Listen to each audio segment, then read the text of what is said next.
Another case scenario, a 6-year-old child presented with sore throat, okay, presented with sore throat and fever for the last 5 days. First thing, there was no vaccination history. Another point, okay, like that you have to catch up in the case scenarios, the various points. You have to just write up, yes, fever with a sore throat. Then he have focused upon what? Vaccination history. On examination, the child was anxious and appeared ill. Fine.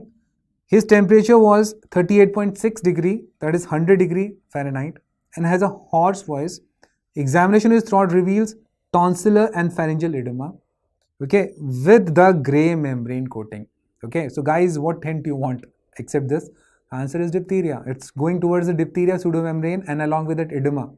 That is what is later on can manifest as bull's neck. Okay, he had predominant cervical lymphadenopathy. That is what is one of the causes of having a bull neck along with the edema. His lungs were clear. So what is the diagnosis? So answer is provisional clinical diagnosis is pharyngeal diphtheria. Yes or no? As like question is suggesting towards the sore throat stuff, Streptococcus pyogenes is the most important cause of sore throat. This everybody knows. So this comes in what? The differential diagnosis. Okay, besides this, the other causative agents of sore throat, they are also included in the differential diagnosis. You can include them. But yes, that pseudomembrane formation and all that, these particular ones, along with the vaccination stuff, they are suggesting, they are talking about what? Diphtheria. Okay, so these are there, and you can take the swabs, throat swabs you can take.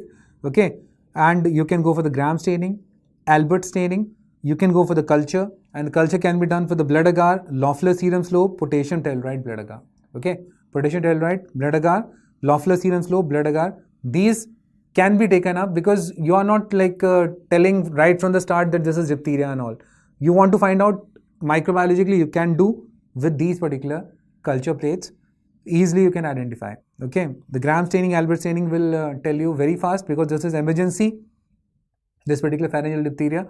So for them you have to go for this gram staining and Albert staining and report up according to that and start the treatment. Now, if they want to correlate up with the picture stuff, then they can show you this particular picture, and this is the cuneiform arrangement, Chinese letter pattern, and these particular ones are Babes-Earnest granules. They are the metachromatic granules, okay, volatile granules, polymetaphosphate granules, which are seeing a bluish black, okay, and this is termed as which particular pattern? Chinese letter pattern. Okay, so they can show this also along with case scenario, or they can just show this and they can like ask in other way also that which particular thing we are talking about. Okay, now coming to the other case scenario, a 42-year-old man presented to the emergency department with productive cough, fever, chest pain, shortness of breath for the past 4 days. On examination, his temperature is around 102 degree Fahrenheit, pulse is 105, respiratory rate is 30. Okay, the chest examination revealed decreased breath sounds, crepitations in the right lower lobe, his white blood cell count is elevated, the chest x-ray showed homogeneous ground glass opacity in the right lower lobe. Okay, so basically guys, this is what is the logic, that a single line can give you a perfect hint that what you are dealing of. So this single line have like is telling up that there is a homogeneous ground glass opacity in the right lower lobe and his sputum is collected for the lab investigation. So what do you think it is? Now, the provisional clinical diagnosis of this particular case is no doubt what? It is a lobar pneumonia. Okay, lobar pneumonia, and the lab investigations include what? You can go for the direct microscopy of the sputum and the culture of that particular one. Okay, and culture is routinely done on what? On the blood agar and the McConkey agar. These are the ones in which we do the culture. The culture growth on these particular culture media is identified by what? Morphology. You can identify colony morphology. They have different one. Gram staining from the bacterial colony, biochemical reactions and other tests will confirm your diagnosis. Okay, so guys, one thing is for sure that you're dealing with a lobar pneumonia, and in that, you know, the most common cause of that is what? Streptococcus pneumoniae. What else you can focus upon here? That like this is a lobar one, an atypical one which is not extra lobar, that is atypical pneumonia, that is being done by whom? Mycoplasma pneumoniae, which is the most common cause of it. Then you have chlamydia stuff, that is chlamydia psittaci or chlamydia pneumoniae, and even the Coxiella burnetii, they associate with what? Atypical pneumonia. That is, atypical means extralobar. Besides this, this one is lobar. The most common is Streptococcus pneumoniae. And if somebody asks you which is the most common cause of CAP, that is community acquired pneumonia, answer is again pneumo. Okay. Now guys, there is a list again that which one associates with the URTI, which one associates with LRTI. So let's have certain things that which organism associates with causing up URTI and which organism associates with causing up LRTI. Okay. So that will solve your like most of the questions now. So obviously in the URTI, what comes? The common cold, that is the rhinitis, done by the main one, that is the rhinovirus. Your favorite coronavirus is here also, and these were not the SARS coronavirus 2.1. They are the previous coronas also used to do all these particular ones. Okay. Then it is manipulated by China, and now it is termed as what? SARS coronavirus 2. Okay. Then you have adenovirus, influenza virus, parainfluenza virus, human metapneumovirus, respiratory syncytial virus or syncytial virus. Okay. So basically in this particular list, these are members of these particular Myxovidae family, which have orthomyxo as well as paramyxo ones. Mainly they are belonging to that particular family. Along with that, adeno is a like journal fellow which does infection to all. Corona, yes, a very like lot of viruses are there in this group which cause disease, and rhinovirus is the main which does what? Rhinitis. Okay. Regarding the pharyngitis, if somebody asks you regarding the pharyngitis or sore throat, and you know that what is there in the pharyngitis? Inflamed, red, swollen, and it shows exudates, and sometimes the membrane can also be produced. Okay. So what are the various viruses involved in that? The viruses, again the same one, that is the influenza virus, parainfluenza virus, which is a paramyxovidae family member, Coxsackie one, Coxsackie virus A, which does herp angina.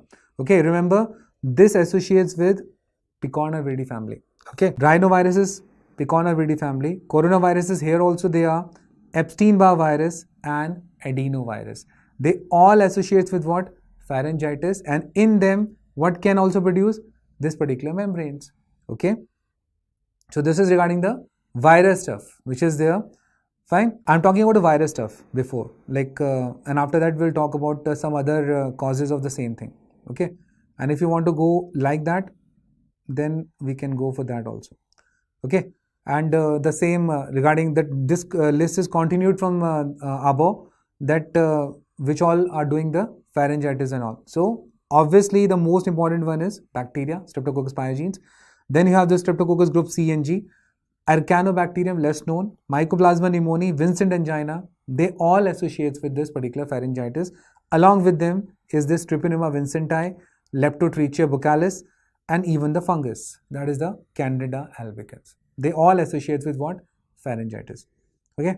Now talking about the laryngitis. Laryngitis symptoms are hoarseness of voice, lowering and deepening of the voice. That is the laryngitis, and the most viral agents which does it is same. The list is same only. Okay. So basically you should know that what comes in the URTI stuff, laryngitis and all. So again the same list is there. I will not repeat up. Okay. So this is regarding the laryngitis stuff. And then you have this another important question which is also termed as croup, and acute laryngotracheal bronchitis happens to be in the children less than 3 years of age. Symptoms is having this stridor. And which type of stridor? Inspiratory stridor, which is a high pitched breath sound resulting from a turbulent airflow, that you know. Okay, that particular stridor sound. The hoarseness, fever, cough, they are present in this croup. And the most important, you know, parainfluenza. Parainfluenza, which is Paramyxovidae family member 1 and 2. Parainfluenza 1 and 2, they does this croup. Okay, so we are dealing with the croup, and the most common cause of it is parainfluenza virus. Along with the influenza virus, RSV and adeno is everywhere, like cosmopolitan. So here also it is. So they are causing up what, guys? They are causing up this particular croup. So we are tackling up what? We are tackling up the URTI stuff. Fine. Now guys, this time in this URTI stuff, there was a question regarding the epiglottis or epiglottitis. Okay. Epiglottitis, there was a question. Fine. Epiglottitis. And this particular epiglottitis, you know, is what, guys? edema and inflammation of the epiglottis and the soft tissue above the vocal cords. Okay, that's why it is in the URTI stuff. The children, it affects 2 to 6 years. And the features you see, the fever, difficulty in swallowing, inspiratory cider, they are present in this also, like the croup. Most common agent used to be Haemophilus influenzae type B. Okay, what they have done there, that they have given an option of Streptococcus pneumoniae. Okay, what they have done, they have given an option of what? Streptococcus pneumoniae in that particular one. Okay, stipple sign, that particular sign is there in this particular one. That was there in the question, and they have asked of which organism associates. So this is radiological association. So Haemophilus influenzae type B does epiglottitis, no doubt about that. But because of a good vaccine, which vaccine? The HIV vaccine, the incidence of Haemophilus influenzae is very less nowadays. Okay, so that's why Streptococcus pneumoniae is the best answer there in that particular one. Okay, so remember, epiglottitis is done by these two important ones. Because of the good vaccine, the incidence of this have come down. So you will mark which particular answer? Pneumococcus. Okay. So this particular table then give you a full thing regarding the various URTI stuff. Okay. Upper respiratory tract infections. Now if we talk about the LRTI stuff, obviously you have pneumonia in that. Okay. And which is the most common one? That is the Streptococcus pneumoniae. That is the most common cause of it. That is the most common cause of CAP, community acquired pneumonia, which includes both typical as well as atypical pneumonia. Atypical pathogens of which one? The chlamydia stuff, Legionella, Mycoplasma, Coxiella burnetii, which does the Q fever, the viral pneumonias. That is again that's all of them. Okay. So this is regarding the community acquired ones, which typical pathogen is Streptococcus pneumoniae, atypical ones are these ones. So question comes around them. And there is a full list regarding them, that which associates with which particular entity. So comorbidity is alcoholism, yes. Streptococcus pneumoniae, Haemophilus influenzae is associated with that. COPD, Haemophilus influenzae. Post CVA, cerebrovascular accident, aspiration happens, that is of the Streptococcus pneumoniae and all. They cause infections of pneumonia in these particular comorbid conditions. Okay, this is community one. Regarding the hospital acquired one, you have gram-negative bacilli, most common. Okay. And in that also, which one? Non-fermenters, and they are telling regarding whom? Pseudomonas and Acinetobacter. These are the two most important ones which is to be focused upon in the case of hospital acquired one. Okay. Along with that, the MDR Enterobacteriaceae members, E. coli and Klebsiella, they also associates with that. The Staph aureus, both MRSA as well as sensitive, methicillin sensitive Staph aureus can also does the hospital acquired pneumonia, and Streptococcus pneumoniae rarely does it. Fine. So it is regarding the community more. Now the viral agents, again the influenza, adeno, parainfluenza, RSV, they are there in this also. Regarding the bronchitis stuff, bronchitis is associated with pertussis, that is the Bordetella pertussis, which is doing up the whooping cough. So this is also one of the features, one of the agents which does bronchitis. The parapertussis, the sister of it, Mycoplasma pneumoniae, which is a cause of walking pneumonia also, Chlamydophila pneumoniae, that is also associates with this bronchitis stuff. And as per the viral agents are concerned, the same one, that is the ICAR, that is the influenza, corona, adeno, rhino. Okay. So basically the list is coming again and again regarding the viruses, the same one, that is Myxovidae family, along with that adeno and corona. Okay. They are the ones which are there. And in the common cold, that is in the URTI, you have that rhinitis stuff. So in that you have the rhinoviruses and all. Okay. So basically this you give overall to you regarding the LRTI and the URTI stuff. So the question will revolve around them and you will be able to answer easily. And the crux of the thing is the most common cause of community acquired pneumonia, that is the pneumococcus. The most common cause of atypical pneumonia, Mycoplasma pneumoniae. Okay. Then these particular ones, that is community acquired one, Streptococcus pneumoniae and all that. And in the hospital acquired one, you have things regarding the gram-negative ones, gram-negative bacilli, and in the ISU and all, you have the predominance of whom? Pseudomonas and Acinetobacter, and the problem is they are found to be MDR also. Okay.